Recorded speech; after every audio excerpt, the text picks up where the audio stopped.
Now, everyone's life is completely different than the other person's life. Everyone has completely different circumstances than another person. Oh, we're all in the same boat. Oh, we all have problems. Oh, and that's not true at all.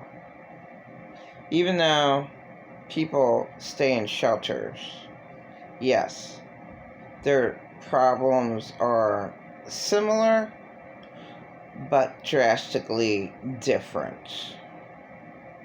Yeah, the same people can work for the same company, but their situations are drastically different.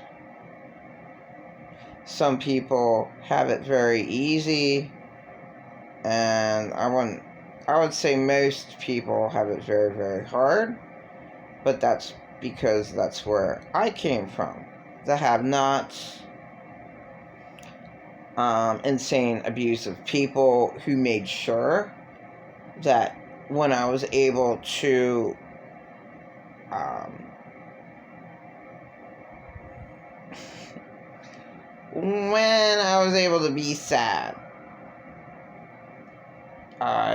when you're super, super sad, I was suicidal at 17, and before that, but I was majorly suicidal at 17, so it really hit like a ton of bricks at 17, and I had no idea why. And in the early 20s, I'm around all these homeless people who unfortunately were child molested, and I'm kind of similar to them. And for anyone to scream at me, to say I never was, that throws me backwards. That mentally is a shock in itself. And that is the absolute worst shock. And people are just like, oh, just, you can easily ignore that. Not when it's someone close and it's every day. Then that's torture. Then that's brainwash torture. And, it's not true. And you can easily ignore that. No, for some reason, these insane abusers have special black magic powers. And they could be a warlock. And because their mom was a witch. And they don't even know. And there are warlocks that said, people told me I was a warlock. I didn't think so. I'm a man witch. One of them said, yeah, I am a man witch. Yeah, I am. I'm a warlock. Another one said, well, a person told me I was a warlock. The one, pretend about narcissist, his mom is a witch. And he told me that several times. My mom is a witch. Well, he is a warlock and he doesn't even know it. So, what am I saying? I mean, these people are like more manipulative than what a regular person is, can be. Well, than what a regular person can be. Their scale goes up as to their manipulation powers. There's secret black power. I'm not into black magic. I'm just assuming. Just assume all that. Alright, that shit's real. Of course, there's a woman that sometimes I disagree with, Stephanie Smith. I mean, she's very interesting. She was cursed with black magic powers. She knows what she's talking about. I think because she, unfortunately, did it when, before she might have. You know what? I should know her biography, but I don't. Okay, so probably before she gave her life to the Lord. She worked in black magic, and then I disagree with some of the things that she agrees with, because everybody's life is completely different. And everyone should be headstrong in knowing that this is Satan's world. And most people are oblivious to that. Like, oh, God made the world. The whole world's in God's hands. We got the whole wide world in His hands. We got the whole wide world in His hands. We got the whole world in His hands. Oh my God. We got you and me. That's Satan. And that's what the Bible says. Even though half the Bible is wrong. Sound like I don't know what I'm talking about. Yes, man did write the Bible, and yes, in my opinion, over half the Bible's wrong. Because I can't believe in that Noah story. The giraffe, the elephant.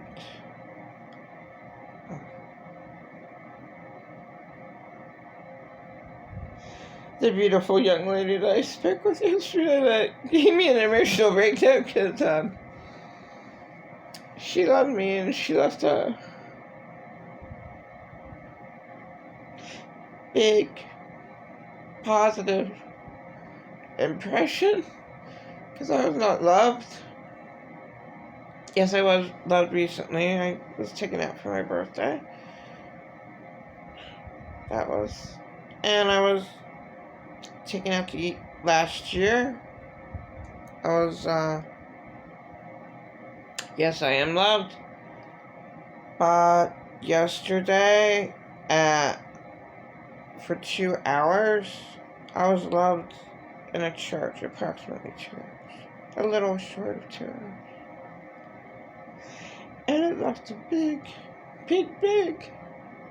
impression on me. Somebody actually willing to talk to me for an hour.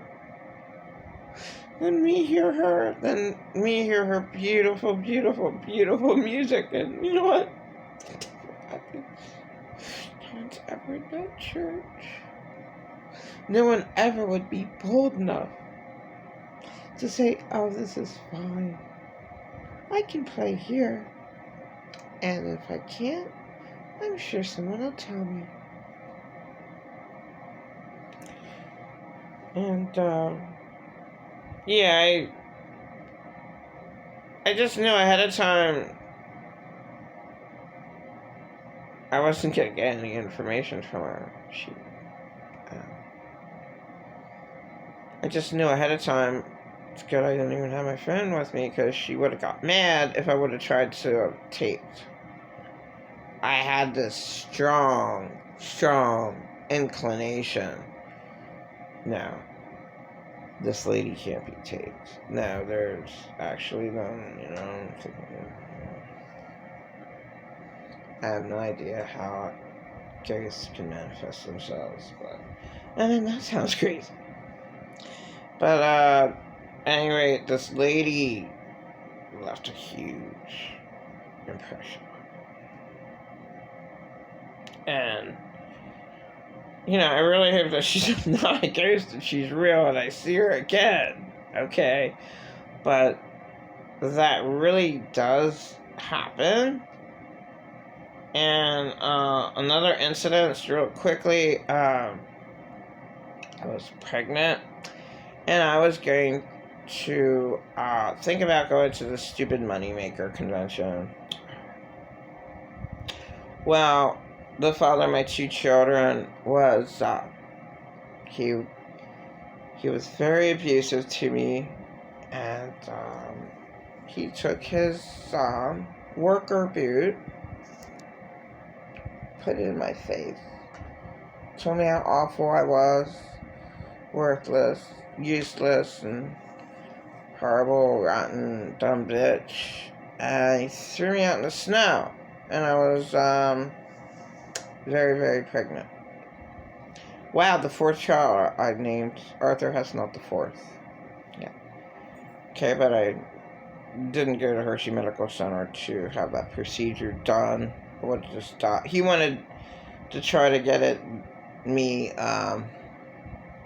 do it naturally. It never would have happened. Okay, so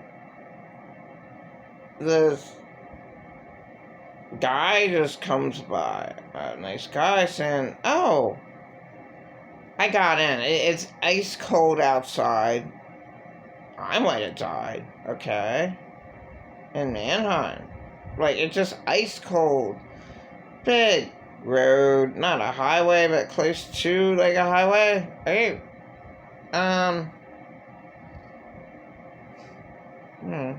big road. Out in the middle of nowhere in Mannheim, okay?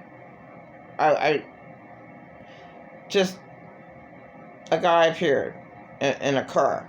Okay, I got in. Oh, I'm going to go to this money-making convention today. Would you like to come along? I was thinking about it. I'm crying about how just happened, how bad the father of my two children would be. And he's like, "Oh, that's okay. Whatever." He says that he has a good family, and it's a shame that I am going through this. And he sits in the back of the convention center that I'm at, and then, and when you're there for a few hours, then he's just like, "Oh, you had to pay, $10 to go into this stupid convention. But if you had a free coupon, you could get in there for free." Guess what? He had the free coupons. Okay. We were there, and then it was lunchtime. "Oh, I'll take you out to eat." We ate at Pizza Hut. That was good. Good. Good lunch. Pizza Hut. And I said, "Oh, you're a wonderful person. I need help." Just like the beautiful lady yesterday. Like, "Wow, you're so nice. Me meeting you for the first time. Just thought, I need help. I need help." "No, I'm sorry. I'm happily married, and you just need a helping hand." Now, it could have just well have been a very, very nice gentleman. But I was thinking it was more in lines of, like, an angel. And then drove me back to the convention. Nothing happened, but I could learn from, of course. I don't have anything. But it was just nice to get a drive, sit in a nice area, get a nice bathroom, go to Pizza Hut, and him drive me to my parents' front door. And again, I'm asking, "Well, you're such a nice person, why can't I call you up?" Or, just, no, it can't happen. There are nice people at different times. I asked the guy for money to go on the bus to get into Lancaster, and he said, no, sorry. And at the gas station, and he came back, and he says, "You know what? I was just thinking about it. I can take you. No problem. It's on my way, but I don't care. Yeah, you really need help. You really need to get to Lancaster." "Yeah, sure, why not?" Now, I'm sure that was just a super nice person.